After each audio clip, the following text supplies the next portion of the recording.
Hello मित्रांनो, स्वागत आहे मित्रांनो।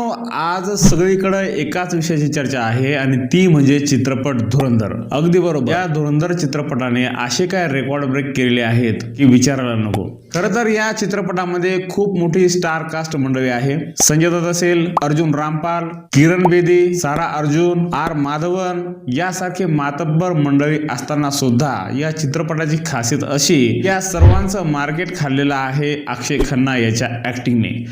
अक्षय खन्ना याची ऍक्टिंग मित्रांनो प्रेक्षकांना एवढी आवडली आहे। रणवीर सिंग हा या चित्रपटाचा मुख्य कलाकार आहे, पण ज्यावेळेस लोकांनी प्रेक्षकांनी अक्षय खन्ना याची ऍक्टिंग बघितली त्यानंतर खऱ्या अर्थाने तिथून पुढे हा चित्रपट फक्त अक्षय खन्ना याच्यामुळे चाललेला आहे। मित्रांनो 5 डिसेंबरला धुरंधर हा चित्रपट रिलीज झाला। आदित्य धर यांनी या चित्रपटाचं दिग्दर्शन केलेलं आहे। मित्रांनो धुरंधर चित्रपटाने आतापर्यंत 450 कोटी रुपये कमवले आहेत। 5 डिसेंबर ते आजपर्यंत तुम्ही व्हिडिओ आता ज्या तारखेला बघत आहात तोपर्यंत 450 कोटी रुपयाचा आकडा या चित्रपटाने क्रॉस केलेला आहे। लवकरच 500 करोडाच्या घरात सुद्धा हा चित्रपट जाईल अशी सर्व प्रेक्षकांना आशा आहे।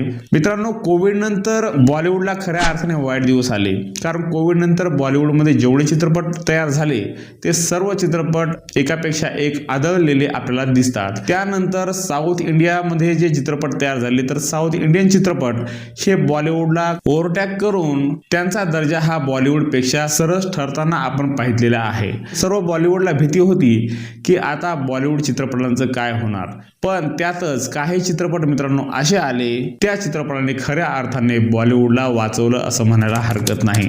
असंच आता अक्षय खन्नाच्या बाबतीत झालं। अक्षय खन्ना याच्या अगोदर दृश्यम 2 चित्रपटामध्ये दिसला, त्याच्यामध्ये पोलीस ऑफिसरची त्याने भूमिका जी केली त्याच्यामध्ये डायलॉग डिलिव्हरी कमी असताना सुद्धा फक्त आपल्या धीर गंभीर अभिनयानं त्यानं प्रेक्षकांना खेळवून ठेवलं आणि स्क्रीनवर एक भीतीचं वातावरण फक्त आपल्या नजरशैलीतून कसं तयार करायचं हे खरं तर अक्षय खन्नाकडून शिकलं पाहिजे। दृश्यम 2 मध्ये सुद्धा अजय देवगण सारखा कसलेला कलाकार होता, परंतु अक्षय खन्नाने आपल्या अभिनयाची छाप त्या ठिकाणी सुद्धा पाडली। त्यानंतर आला विकी कौशल सोबतचा छावा चित्रपट। छावा चित्रपटामध्ये औरंगजेबाची भूमिका अक्षय खन्नाने जी बजावली, खऱ्या अर्थाने त्या ठिकाणी ज्यावेळेस तो सेट तयार होत होता अक्षय खन्नाचं गेटअप झाल्याच्या नंतर खूप लोकांना हा अक्षय खन्ना आहे हे ओळखूच येत नव्हतं। इतका परफेक्ट औरंगजेबाचं मेकअप त्या ठिकाणी डिझाईन करण्यात आलं होतं आणि त्यानंतर अक्षय खन्नाने जी ऍक्टिंग केली औरंगजेबची ती तुम्ही सर्वांनी पाहिलेलीच आहे। आता आपण बघणार आहोत धुरंधर चित्रपटामध्ये। धुरंधर चित्रपट मित्रांनो हा एक रिअल चित्रपट आहे। पाकिस्तानशी रिलेटेड हा चित्रपट आहे। 26 अकराच्या हल्ल्याशी संबंधित हा चित्रपट आहे। मित्रांनो याच्यामध्ये अक्षय खन्ना याने जी रहमान डकेतची भूमिका केली आहे, रहमान बलोच हा रहमान डकेत वास्तवामध्ये पाकिस्तानचा रहिवासी होता। लियारीमध्ये तो राहायचा आणि त्या ठिकाणी त्याची दहशत होती। पण मित्रांनो जी ऍक्टिंग करण्याची जी पद्धत आहे, जो परफॉर्मन्स आहे, जो स्क्रीन प्ले आहे आणि जे भीतीचं वातावरण स्क्रीनवर नुसत्या आपल्या नजरशैलीतून प्रेक्षकांपर्यंत पोहोचवायचं, खऱ्या अर्थाने हे साधं काम नाही।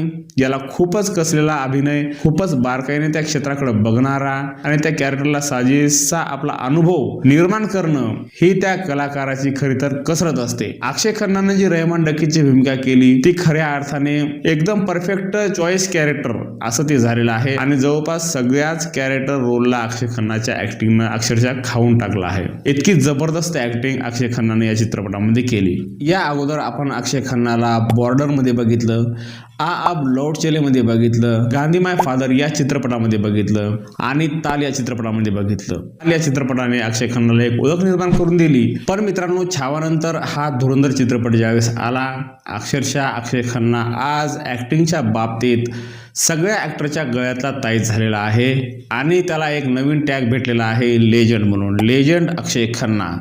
मित्रांनो हा चित्रपट तुम्ही प्रेक्षक गृहामध्ये जाऊन बघा, त्याची ऍक्टिंग बघा आणि हा चित्रपटाचं जे व्हिज्युअल आहे ते कशा पद्धतीनं तयार केलं आहे, त्याचे मेकअप आर्टिस्ट कशा पद्धतीनं सर्व कॅरेक्टरचे मेकअप केलेले आहेत, कशा प्रकारचे कॉस्ट्युम त्यांना दिलेले आहेत, कशा प्रकारचे लोकेशन आहेत।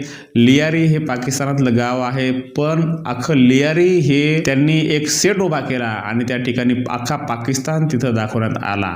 खरं तर त्याही कलाकारांचं आपण कौतुक करायला पाहिजे। धुरंधर चित्रपट पाहिला नसेल पाहून घ्या आणि जर बघितला असेल तर धुरंधर 2 चित्रपट यायला पाहिजे, का नाही हे आम्हाला कमेंटमध्ये सांगा. मित्रांनो, ही माहिती, हा व्हिडिओ, ही इन्फॉर्मेशन तुम्हाला जर आवडली असेल तर व्हिडिओला लाईक करा, कमेंटमध्ये तुमची प्रतिक्रिया कळवा आणि चॅनलवर नवीन असाल तर चॅनलला सबस्क्राईब करायला विसरू नका. परत भेटू अशाच एका महत्त्वाच्या व्हिडिओमध्ये. तोपर्यंत जय हिंद, जय महाराष्ट्र.